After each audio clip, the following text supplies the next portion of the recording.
ಇವತ್ತು ಇಡೀ ದಿನ ಈ ಇಸ್ರೇಲ್ ಮತ್ತು ಇರಾನ್ನ ನಡುವೆ ಏನೆಲ್ಲ ಆಯಿತು, ಜೊತೆಗೆ ಅಮೆರಿಕ ಇದರ ಬಗ್ಗೆ ಏನು ಹೇಳ್ತು, ಜೊತೆಗೆ ಇರಾನ್ನ ಜನ ಏನೆಲ್ಲ ಮಾತನಾಡಿದ್ರು ಖಮೇನಿ ಹತ್ಯೆಯಾದ ನಂತರ, ಇದೆಲ್ಲದರ ಬಗ್ಗೆ ನಾವು ಡೀಟೇಲ್ ಆಗಿ ನೋಡ್ತಾ ಹೋಗೋಣ.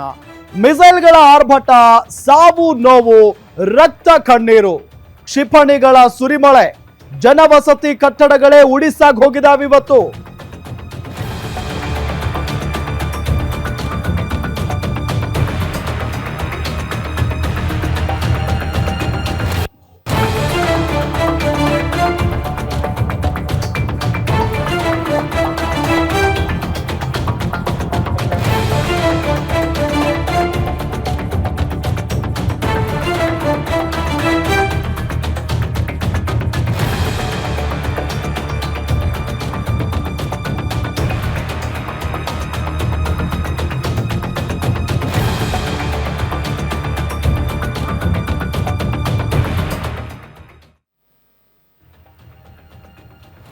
ಎಲ್ಲೂ ಸಿಗದ ಸೀನ್ ಬೈ ಸೀನ್ ಮಾಹಿತಿ ನಿಮ್ಮ ಗ್ಯಾರಂಟಿ ನ್ಯೂಸ್ನಲ್ಲಿ.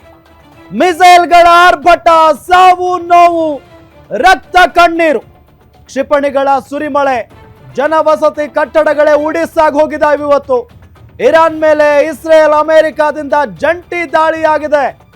ನಾವೇನು ಕಮ್ಮಿ ಇಲ್ಲ ಅಂತ ಇರಾನ್ ಮಿಸೈಲ್ಗಳು ರಣಾರ್ಭಟವನ್ನ ಮಾಡಿದ್ದಾವೆ.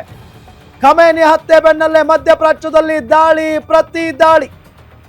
ಯುದ್ಧ ಭೂಮಿಯಲ್ಲಿ ಸಿಲುಕಿ ಕನ್ನಡಿಗರು ಪಾಪ ನೆರಳಾಡ್ತಾ ಇದ್ದಾರಲ್ಲಿ. ಪ್ರಾಣ ಉಳಿಸಿಕೊಳ್ಳೋದಕ್ಕೆ ನಮ್ಮ ಭಾರತೀಯರು ಪರದಾಡ್ತಾ ಇದ್ದಾರೆ. ಮಧ್ಯಪ್ರಾಚ್ಯ ಯುದ್ಧ ದೊಡ್ಡ ಮಟ್ಟದಲ್ಲಿನೇ ನಡೀತಾ ಇದೆ. Iran, Qatar, Dubai, Bahrain, Tehran, Doha, Karachi, Minab, Saudi Arabia, Israel. ನೋಡಿ ಹೆಂಗಿದೆ ಯುದ್ಧದ ವಾತಾವರಣ. ಲಿಟ್ರಲಿ ಆ ಎಲ್ಲ ನಗರಗಳು ಸ್ಮಶಾನ ಆಗಿ ಹೋಗ್ಬಿಟ್ಟಿದೆ.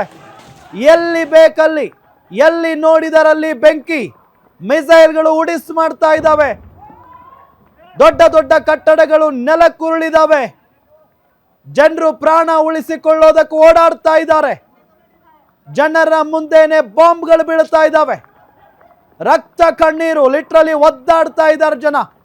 ಇರಾನ್ ಮೇಲೆ ಇಸ್ರೇಲ್ ಅಮೆರಿಕಾದಿಂದ ಜಂಟಿ ದಾಳಿ ಆಗಿರೋದು ನಾವೇನು ಕಮ್ಮಿ ಇಲ್ಲ ಅಂತ ಈ ಕಡೆಯಿಂದ ಇರಾನ್ ಮಿಸೈಲ್ಗಳ ರಣಾರ್ಭಟವನ್ನ ಶುರು ಮಾಡಿದ್ದಾವೆ. ಖಮೇನಿ ಹತ್ಯೆ ಬೆನ್ನಲ್ಲೇ ಮಧ್ಯಪ್ರಾಚ್ಯದಲ್ಲಿ ದಾಳಿ ಪ್ರತಿ ದಾಳಿ ದೊಡ್ಡ ಮಟ್ಟದಲ್ಲಿನೇ ನಡೆದಿದೆ.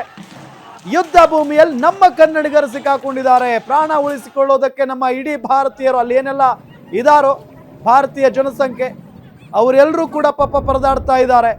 ಮಧ್ಯಪ್ರಾಚ್ಯ ಯುದ್ಧ ಗ್ಯಾರಂಟಿ ನ್ಯೂಸ್ನಲ್ಲಿ ಎಕ್ಸ್ಕ್ಲೂಸಿವ್ ದೃಶ್ಯಗಳು, ಎಲ್ಲೂ ಸಿಗದ ಸೀನ್ ಬೈ ಸೀನ್ ಮಾಹಿತಿ ನಿಮ್ಮ ಗ್ಯಾರಂಟಿ ನ್ಯೂಸ್ನಲ್ಲಿ.